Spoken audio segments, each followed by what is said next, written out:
Life is a personal responsibility. Nobody carries it for you. You drive your own destiny. But the moment you forget who owns the road reminds you. In every state, in every government across the world, there is a silent, unwritten rule. You can protest as a citizen, but not as a uniform. Because the uniform is not fabric. It is authority. It is the state. When you take that oath, you cease to be an individual. You become an institution. Your voice stops being personal and becomes official. Wakenya wamekasirika. Every word you speak carries the weight of the government you represent. That is why discipline is not a suggestion. It is law.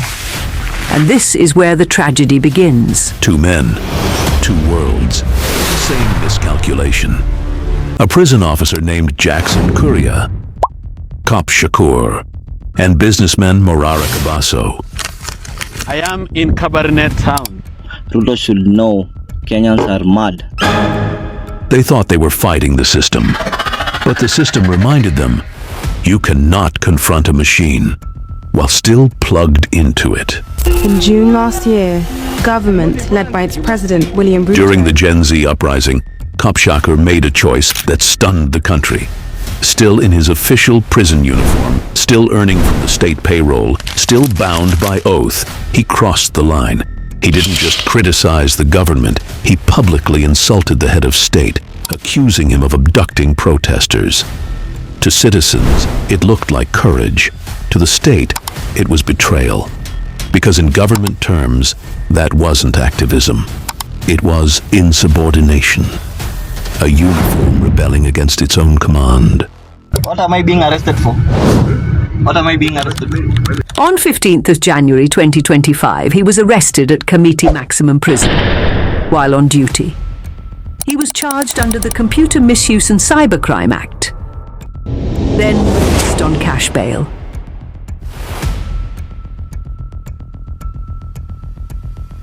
But here's where the story turns human. When you're arrested, your money becomes unreachable. When Shakuur walked out of the cells, he didn't just walk into freedom. He walked into a promise he himself had made. Before his release, his girlfriend Stella had taken a 50,000 Sacco loan in her own name, solely because Shakuur had assured her he had money in his bank account. You people withdrew my cash bill without telling me. I did not have money. He simply couldn't access it while detained. The agreement was simple. Once I'm out, I'll repay it. But after his release, that commitment died in silence. Days passed, then weeks, no repayment, no effort, only excuses. Yet the Sacco was not waiting for him. It was Stella they would come for. The debt was hers on paper, not his. So when the interest clocked in at 1.5%, raising the loan to 50,750, she panicked. Not because of the amount, but because she realized Shakuur wasn't going to pay it. To save her credit record and avoid further penalties, Stella used her own salary and borrowed the balance from a friend just to clear a loan she never needed, a loan she took for him. While she was repaying the sacrifice, he was repaying her with silence. But when he returned to work, what waited for him was not justice, but exile. His colleagues abandoned him. Friends were warned. Speak to him, and you become him. He was still in uniform, but no longer part of the force. He was stripped, not of rank, but of belonging. Every morning, officers receive assignments. Every officer has a deployment. Every shift has a handover. Every SOP, standard operating procedure, defines order. But Shakuur, he had no duty, no deployment, no role, not even lunch allocation. He was a man in uniform, without purpose. A warden with no prisoners, a soldier without a battlefield. That was not silence, it was punishment. The system was speaking. You chose rebellion. Now feel isolation. On several occasions, according to credible sources, he was locked inside a cell by the very men he once worked beside. Beaten, Not by enemies, but by colleagues. This was not justice. This was a warning. The isolation was not punishment anymore. It was strategy. He was no longer being disciplined. He was being made an example. The system was speaking to everyone watching. This is the price of rebellion. A warning, not just to Cop Shakur, but to every officer who might one day mistake freedom of speech for freedom from oath. They want to arrest me. I'm here in law courts. Surveillance became his shadow. The DCI didn't just check on him, they stalked him at work, on his way home, inside committee grounds. Every hour, every movement, every breath. He lived under permanent observation, not because he was dangerous, but because he had declared publicly that he was no longer aligned with the state he served. He was a uniform without loyalty, and to the government, that is more threatening than a criminal with a weapon.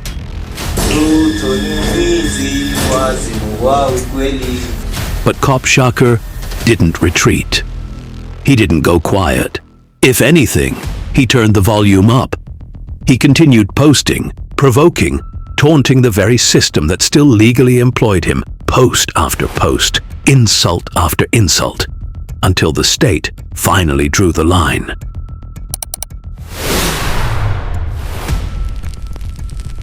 April 20th, 2025. A dismissal letter arrived. The state was done with him, but you might wonder, why did it take this long?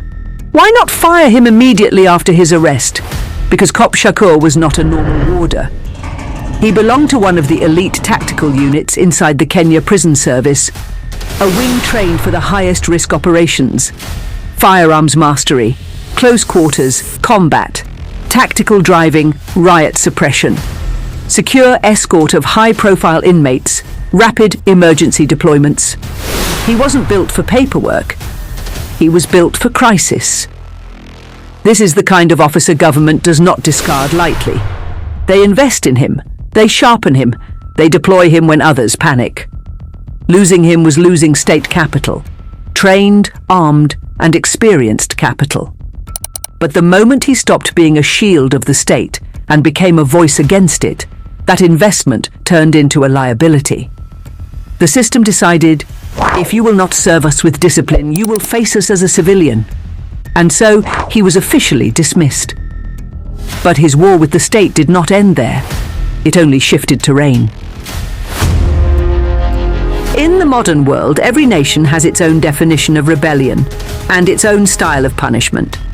What is called democracy in one country is called treason in another. In some places, defiance costs you your job. In others, it costs you your life. Look at the Congo, DRC. A few months ago, soldiers found guilty of desertion and insubordination were executed by firing squad in public. The state called it a warning, not a killing. In Russia, under Vladimir Putin, desertion during wartime is treated as betrayal of the motherland, a crime that can end at a prison camp or a death chamber. And in Nazi Germany, Hitler had a term for this kind of disobedience. Ein-Mann-Putsch, a one-man coup. To defy the state from inside the system is the highest form of rebellion, because it is the house attacking itself. But there is one thing that restrains some governments: democracy. Not the version written in speeches, but the version written in the Constitution. Kenya is one of those countries. Kenyan democracy has evolved painfully. From the dark era of President Moi's iron rule, Kenya eventually crawled toward constitutional freedom. Today, people can insult leaders openly, drag the government online, organize protests, and still walk home free. That's why you see a video of Rigathi Gachagua mocking Ruto. Wewe Zakayo! Wewe mwizi! Wewe muuaji! Or Boniface Mwangi cursing him online, and nobody gets arrested. Democracy protects the tongue, but it does not protect the consequences. And that is the part many people don't understand. Cop Shakur believed the same democracy that guards speech would also guard Defiance. But governments are the same everywhere, whether democratic, authoritarian or hybrid. They only differ in how they punish. Congo shoots you publicly.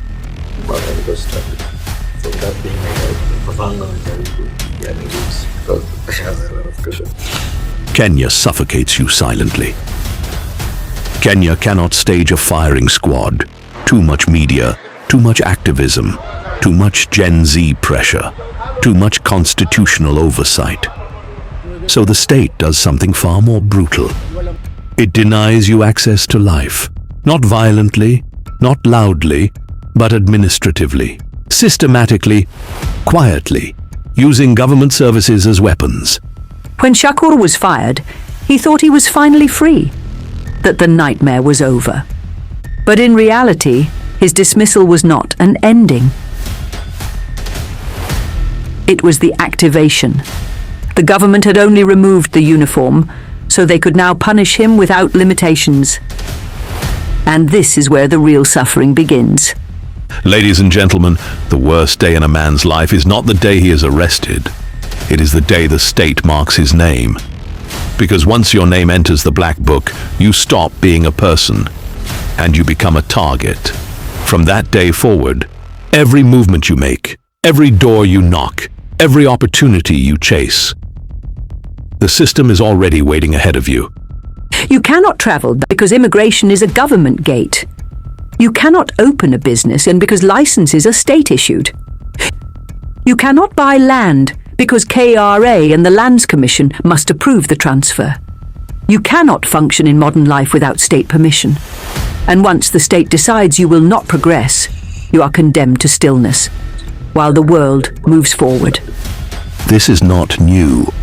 When Raila Odinga wanted to travel to Germany in 1962, the colonial government simply denied him a passport. Not because he was the threat, but because his father, Jaramogi Oginga Odinga, had challenged the regime. The son paid the price of the father's defiance. That strategy never died. It simply changed costumes. In Kenya today, they call it ukoloni mamboleo, modern-day colonialism without the white skin. And this is the chapter where Cop Shakur discovers that the real punishment is not arrest and not dismissal. It is alive but blocked. Free but confined. A citizen without access. The state had removed his uniform. Now they were removing his future. When Kenya Kwanza wants you silenced, it does not negotiate. It isolates you, punishes you, and starves you of opportunity. And the textbook example was Shakuur. In early June, immediately after his dismissal became public, Shakuur secured a job at a private car dealership. He had already been interviewed, accepted, and was expected to report for his first morning of work. But before he could even arrive, a convoy of unidentified men in official-looking vehicles stormed the premises. They did not need to say much. The intimidation alone was a message. Do not employ Cop Shakur, or else. Then they vanished. When Shakuur arrived ready to begin work, he was informed there was suddenly no vacancy. His last hope collapsed before his eyes.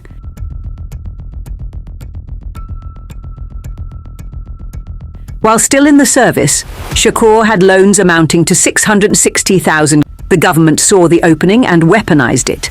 Auctioneers descended on his home and stripped it bare. Television, radio, chairs, personal effects, even a motorcycle he had given out for boda work, all carted away. But the assault did not end there. Some of his loans had been secured using his girlfriend's business as collateral. In early September, auctioneers returned, this time targeting her business. It too was swept clean. That was the final blow for Stella.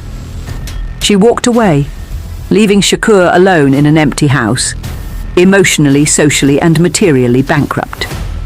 Earlier in May, he had organized a show in Western Kenya that was expected to restore some financial footing.